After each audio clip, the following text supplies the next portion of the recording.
Nesse bloco nós vamos falar sobre como estudar a Bíblia.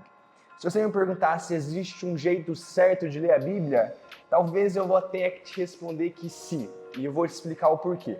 Existem 3 pontos importantes. A primeira coisa que você precisa entender é que a Bíblia ela não foi escrita nem para mim nem para você. Ela é útil para nós devemos ler ela, mas ela não tem a intenção de falar diretamente com Samuel ou com você que está aí do outro lado dessa câmera. Na verdade, a Bíblia ela tem um público-alvo. Paulo, quando ele escreve a carta às igrejas, ela tem um destino, que é as igrejas. Paulo ele escreve aos Romanos, ele escreve aos Coríntios, ele escreve à igreja de Éfeso, e Paulo ele tem a intenção de exortar algo que acontecia naquela época, naquele momento, dentro e inserido em um contexto. Então, para que você leia a sua Bíblia de forma clara, que você tenha 100% da compreensão daquilo que ela quer te dizer, você precisa entender que ela está inserida em um contexto, em um momento da história que talvez não seja aplicável nem para mim, nem para você. Na verdade, o que nós precisamos entender é que a Bíblia ela traz princípios que são 100% e totalmente aplicáveis para nós, mas ela não foi escrita diretamente para mim e para você. Eu vou te dar um exemplo para que você entenda de forma prática o que eu estou dizendo. Sabe aquele versículo bem conhecido em Apocalipse, nas cartas para a igreja de Laodiceia, onde João escreve dizendo que você não é frio nem quente, mas é morno, por isso estou prestes a vomitá-lo da minha boca. Durante muito tempo, quando eu era adolescente, eu pensava e eu até dizia para as pessoas, é melhor você ser um frio, você ser um desviado, do que você ser um morno, um crente mais ou menos.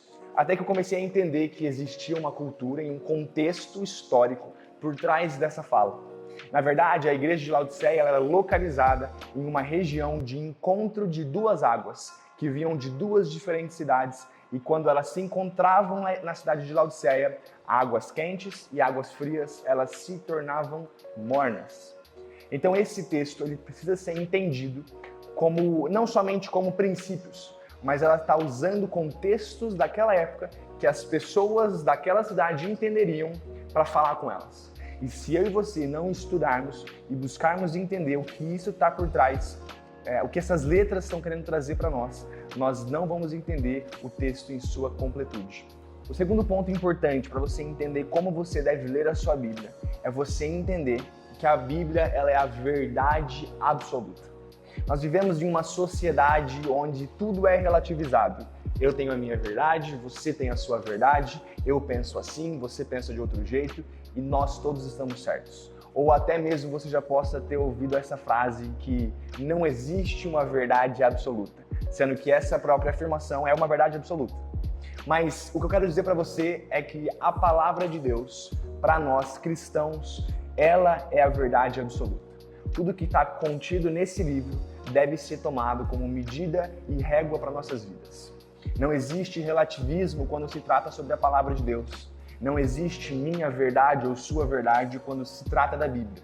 Existem sim interpretações diferentes, mas existe uma linha tênue entre eu interpretar a palavra de uma forma e eu distorcer o que a Bíblia está dizendo. Então nós precisamos se preocupar e estarmos atentos para que a gente não caia no engano de pensar que eu posso ler a Bíblia do jeito como eu quiser, ou eu posso levar para mim parte desse livro, mas a outra parte para mim que não faz sentido eu vou descartar e deixar de lado. A Bíblia ela é a verdade absoluta. Você quer um exemplo disso, onde a própria palavra afirma isso? Abre comigo aí em Hebreus, capítulo 4, versículo 12. Vou ler junto com vocês. Porque a palavra de Deus é viva e eficaz, é mais cortante do que qualquer espada de 2 gumes e penetra até o ponto de dividir alma e espírito, juntas e medulas, e é apta para julgar os pensamentos e propósitos do coração. A palavra de Deus é apta para julgar os pensamentos e propósitos do seu coração. Então, acima daquilo que você pensa, acima daquilo que você sente, é a palavra de Deus. Durante a sua leitura bíblica, talvez você encontre questionamentos sobre aquilo que você está lendo. E isso é muito bom. Isso precisa instigar em você um desejo e o sentimento de querer buscar mais, conhecer mais, ir além, buscar entender de forma mais profunda a palavra. Talvez através de estudos, através de teólogos, de pessoas que podem te auxiliar na sua compreensão da palavra. Mas presta bem atenção. Se em algum momento a Bíblia confrontar os seus conceitos, não é ela que precisa mudar, é você. O seu pensamento crítico tem que ser formado e tem que ser baseado em cima da palavra de Deus. Permita que a Bíblia renove a sua forma de pensar. Terceiro ponto, e talvez eu me arrisque a dizer que esse seja o mais importante dentre os três, é que não adianta você ler a sua Bíblia se antes você não for lido por ela. Nós, como pregadores da palavra e ministros do Evangelho, tendemos muito a cairmos nesse erro de que é estarmos preparados demais para ministrar, mas não estarmos sendo ministrados. Você precisa cotidianamente, diariamente, estar sendo moldado pela palavra de Deus e não cair talvez no engano de pensar que você já sabe o suficiente e você agora está no momento de somente ensiná-la e falar para as pessoas. Eu e você precisamos estar sendo renovados diariamente pela palavra de Deus. Se liga no que Paulo fala em 2 Timóteo 3, do versículo 16 ao 17. Toda a escritura é inspirada por Deus e útil para o ensino, para a repreensão, para a correção, para a educação na justiça, a fim de que o servo de Deus seja perfeito e perfeitamente habilitado para toda obra. Seria hipocrisia da sua parte querer usar a palavra de Deus para repreender pessoas se você ainda não foi repreendido por ela. Nesse versículo, Paulo fala que a palavra de Deus tem a intenção de tornar o homem perfeito para cumprir a sua obra. Antes de você ser chamado para cumprir a sua obra, você foi chamado para ser moldado e edificado pela palavra, para se relacionar com Deus. A Bíblia não é a sua ferramenta de trabalho. Na verdade, ela é o seu manual de vida. Em 1 Coríntios 8 diz: o conhecimento incha, mas o amor edifica. Nós precisamos entender com urgência de que não adianta nós termos versículos decorados se nós não formos versículos encarnados. Paulo, antes de se tornar o apóstolo Paulo que nós conhecemos, Paulo era judeu, formado, conhecedor da palavra de Deus, da Torá. Ele sabia a Torá, que são os primeiros 5 livros da Bíblia, do início ao fim de cor. Você quer maior conhecimento que esse? Apesar de Paulo conhecer a Torá de cabo a rabo, ele ainda era um homem que perseguia cristãos por conta do Evangelho. Não adianta você ter conhecimento se você não tem revelação. Pare de decorar a Bíblia e comece a ser transformado por ela. Coloca a legenda. É bom decorar também, galera. Decora. Mas seja transformado primeiro. Agora que você entendeu alguns princípios antes de ler a sua Bíblia, eu quero te falar como você pode fazer isso na prática. Para começar, eu quero já descredibilizar um método muito utilizado no meio cristão, que eu apelidei carinhosamente de roletinha da sabedoria. Quando você precisa de uma resposta de Deus, ou você tem um questionamento e você toma a seguinte decisão: Deus, eu vou abrir a minha Bíblia e eu quero que o Senhor fale comigo através desse versículo. E você olha e a primeira frase que você lê, você toma como a voz do Espírito Santo para a sua vida. Não faça isso. Não funciona. Pode funcionar? Pode. Mas eu não recomendo que você faça isso, tá bom? Se você quer conhecer a palavra de Deus, se você quer entender o que Deus está te dizendo, não leia a sua Bíblia de forma avulsa. A Bíblia ela tem início, meio e fim. A história que Deus está escrevendo começa em Gênesis e continua até os dias de hoje.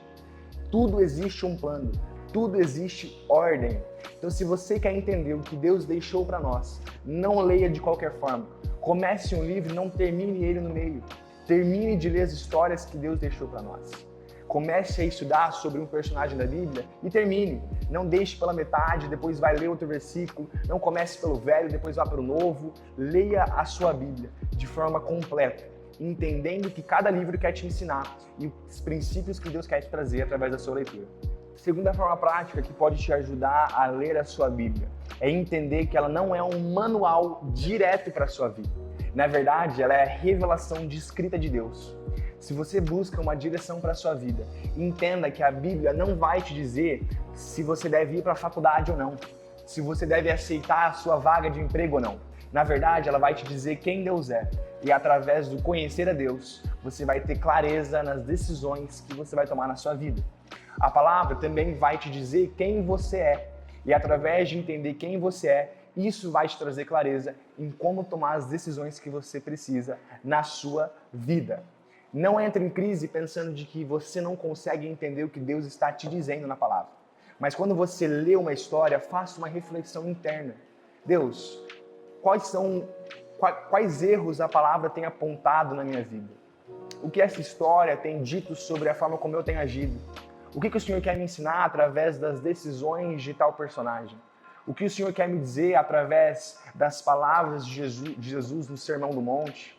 Você precisa entender de que a Bíblia não vai apontar para você e dizer, olha, o seu erro é esse, o seu erro é aquele. Em alguns momentos ela vai, mas em sua grande maioria, você vai precisar fazer uma reflexão interna e buscar entender isso junto com o Espírito Santo para ver a transformação na sua vida. E por último, mas não menos importante, quando você terminar de ler a sua Bíblia, durante a sua leitura, você precisa pensar e tomar ações práticas.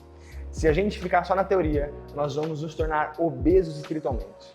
Pessoas que recebem, leem da palavra, buscam de Deus, mas não colocam as coisas em prática. Não entregam para as pessoas a transformação que elas têm recebido. Então, se você está sendo confrontado pela palavra, se Deus está falando com você, chegou o momento de você anotar, começar a colocar em prática. O que isso aponta sobre as minhas atitudes? Quais são passos práticos que eu vou tomar a partir daqui, tendo em vista aquilo que Deus me disse? Pense em coisas práticas para você aplicar no seu dia a dia sobre aquilo que você tem lido. E vamos fazer uma recapitulação de forma prática de como você deve ler a sua Bíblia. Primeira coisa é ler de forma organizada. Não leia de forma avulsa. A Bíblia tem início, meio e fim. Segunda coisa, você precisa entender quem Deus é através da palavra. Busque ler as Escrituras com uma ótica de um Deus de amor, um Deus criador, um Deus que quer ter um relacionamento, o que a palavra diz sobre quem Deus é. Terceiro ponto, o que a Bíblia diz sobre você. O que isso tem gerado em você? O sentimento de mudança? O que a Bíblia tem afirmado na sua identidade? Quem a Bíblia diz que você é? Quarto ponto, quais são alguns passos práticos que você deve tomar durante e após a sua leitura? O que a Bíblia te ensinou e o que isso vai gerar no seu dia a dia? Agora que você já entendeu como você deve ler a sua Bíblia e como você pode aprimorar talvez aí o seu devocional, eu quero te passar algumas ferramentas, tá bom? Ferramentas que você vai usar para ter uma compreensão mais profunda da palavra. Primeira coisa, dicionários bíblicos. É muito importante que você busque por materiais e conteúdos que vão te ajudar a entender o contexto histórico da Bíblia. Existem histórias que vão exigir de você um conteúdo mais aprofundado, talvez em história, em geografia, para que você tenha um conhecimento mais aprofundado daquilo que a Bíblia quer te passar. Então é importante que você busque por livros, dicionários, livros de estudo bíblico, para te mostrar, te ajudar e te direcionar durante a sua leitura. Segunda coisa, use a internet ao seu favor. Existem muitos canais no YouTube relevantes e que podem te ajudar a ter um estudo bíblico mais aprofundado para que você tenha entendimento daquilo que a Bíblia quer te dizer. Então você, adolescente, que fica 5, 6 horas no YouTube, vendo conteúdo porcaria, vendo TikTok o dia inteiro, vendo Reels o dia inteiro, vê se toma vergonha nessa cara e vai assistir um vídeo interessante, cara. Vai ver um vídeo sobre conteúdo, sobre contexto histórico da palavra de Deus, vai entender um livro que você não entendeu ainda. Para de fazer pergunta pro seu melhor amigo e vai estudar, meu irmão. Sai desse YouTube vendo vídeo lixo e vai ver conteúdo interessante. Fechou? É isso então. A minha oração para você, adolescente que está vendo esse vídeo, é que nós possamos ter uma geração de homens e mulheres que vão ser embasados biblicamente. Não despreze a palavra de Deus, valorize esse livro, você tem acesso a esse livro todos os dias. Não deixe ele empoeirado na sua escrivaninha, beleza? Abra sua Bíblia, conheça Deus e ouça a voz de Deus através desse livro maravilhoso. Um abraço, valeu!